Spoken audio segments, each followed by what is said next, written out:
guys, Professor Burns here. We've reached our last section in Chapter 7, and now we're getting into confidence intervals. So we're using confidence intervals to estimate what we think is true about the population proportion. Make sure your phone is put away and turned off, and you're ready to take notes and listen for the next few minutes. So we're using the central limit theorem still. That still applies, but we're using the central limit theorem to construct a confidence interval.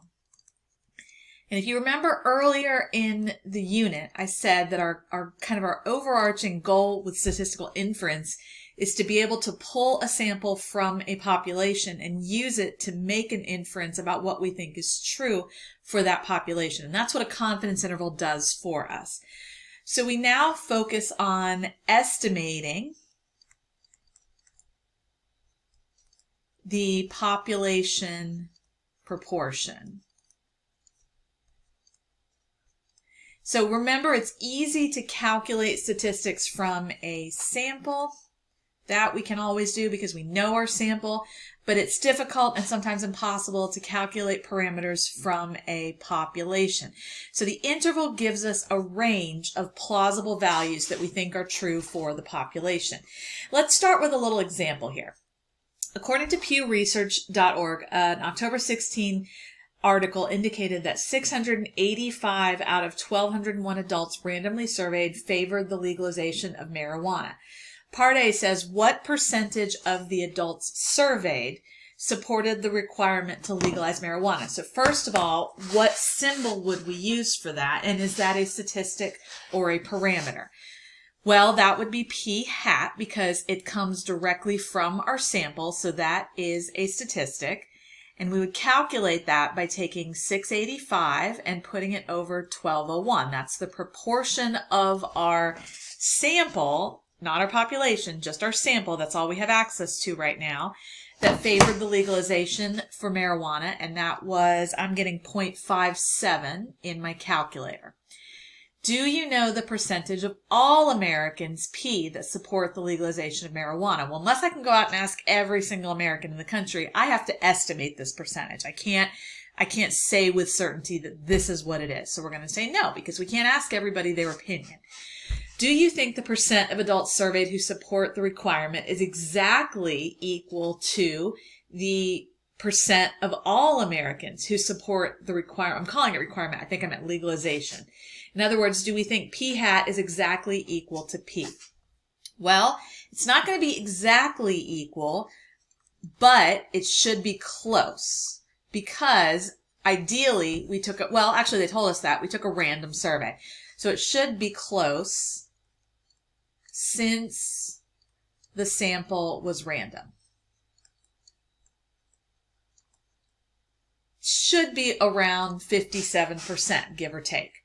So from previous sections, we know that our estimator P hat is an unbiased estimate for P because it's a random sample. Therefore, the population parameter P should be close to that P hat value.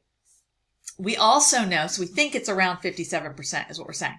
We also know that our standard error is going to be the square root of, and remember when we don't know P, we can use P hat. So I'm going to use P hat times 1 minus P hat divided by N. So that's going to be the P hat that I just calculated up here, 57%, times 1 minus 57% divided by N. N is my sample size, which was 1201. So let me put this into my calculator and get a number here. And I'm getting approximately 0.0, I'm just going to round it to 0.014. That's my standard error. Since the sample size was large, 1201, the probability distribution for P hat is going to be approximately normal. So the central limit theorem will apply. We know the population is large. We know the sample was large. And we know that the sample was random. That was the other condition. So there is a 95% chance that P hat is going to be, since it's a normal distribution, how many standard errors out are we going to be from the real population proportion? that would be 2 because of the empirical rule, right? 95% chance that P hat is going to be within 2 standard errors of the population. So 2 standard errors, remember this was my standard error, was the 0.014. So 2 times 0.014 is going to be 0.028. All right. So therefore, we are 95% confident that the value of the true population proportion P is within 0.028 percentage points of the 0.57 that we previously estimated. So that 0.57 was our estimate, and we think there is a 95% chance, or we're 95% confident, that we're within 0.028 percentage points of that number. Hence, we are 95% confident that the population proportion, in other words, the proportion of all Americans who would support legalizing marijuana, is between, so basically what I want you to think about is what would the lower bound and the upper bound be.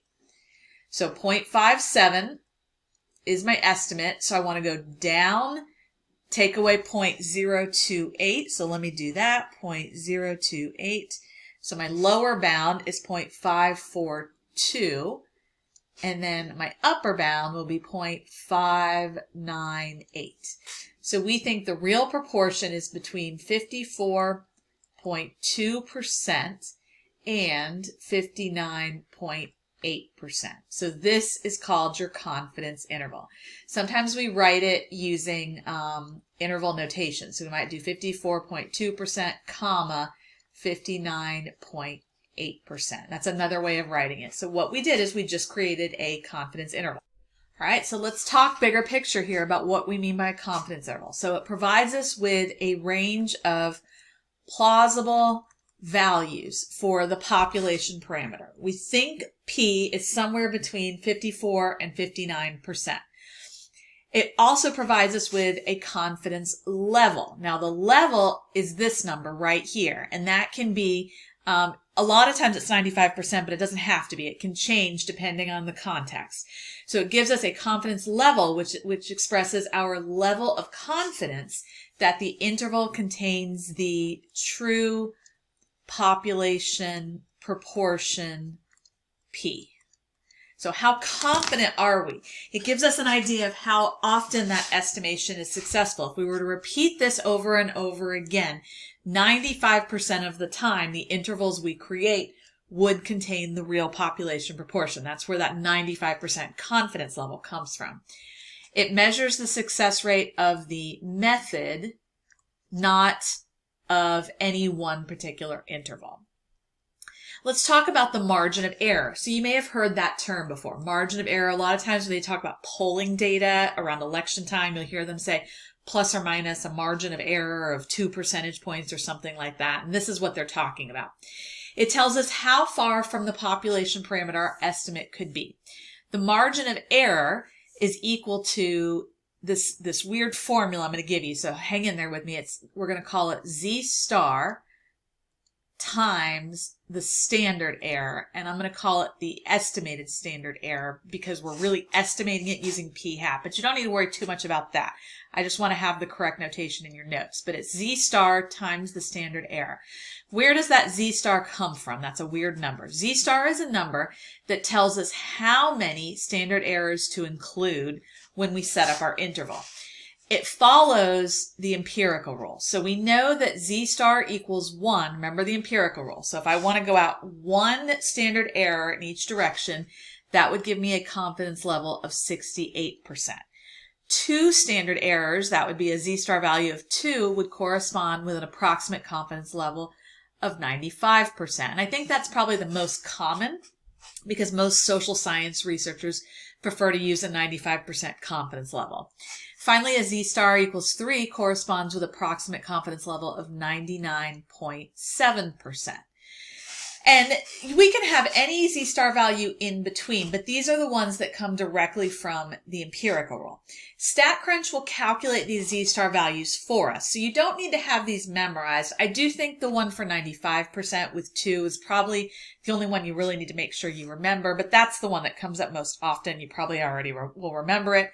So let's just kind of fill some of these general ones in for the table. So if we want to go out one standard error, that would be a 68% confidence level, and the z-star value would be 1. If we wanted a 90% confidence level, that would be one that's in between. That would correspond to a z-star value of 1.645. So that would be a standard error of 1.645.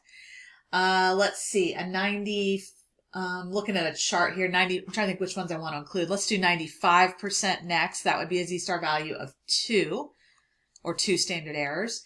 99% sometimes comes up, and that would correspond to a z-star value of 2.575, or 2.575 standard errors. And then we'll include that last one, the 99.7% would be 3 standard errors, or a z-star value of 3. This is also called a critical value. That would be another term for this that you may see from time to time. Again, you do not have to memorize these. I just want them in here for reference. 95% is the one that probably comes up most often. And if there's anything in between, or a lot of times, we'll just use StatCrunch to calculate these for us anyway. All right, last couple of points I want to make here. Confidence interval for a population proportion always follows the form p hat plus or minus the margin of error, where m is the margin of error. And since m is equal to z star times the standard error, or the estimated standard error, the confidence interval becomes p hat plus or minus z star times the standard error. And it's really the estimated standard error. And don't worry, this is a little confusing now. I get it. We'll practice this in class. It's not as bad as it sounds. You'll see this again in class and you'll get the hang of it. And remember, to find standard error, we're going to substitute p hat for p because we don't know what p is. So my estimated standard error that I'm going to use in this formula is the square root of p hat times 1 minus p hat divided by n. And that's what we're going to use to calculate our confidence intervals. The central limit theorem for sample proportions has to apply. So these same 3 conditions that we talked about earlier in this chapter, it has to be a random sample. It has to be large enough to expect at least 10 successes and 10 failures based on the p hat value that we're using to estimate p. And then the population has to be at least 10 times larger than our sample size. And we'll do plenty of practice with this in class, so make sure you bring your notes with you, and we'll go over again how to put this all together to calculate that confidence interval the same way I did back here. I kind of walked through it here, but we'll go over how that applies and how we'll use this formula in class. So I'll see you then.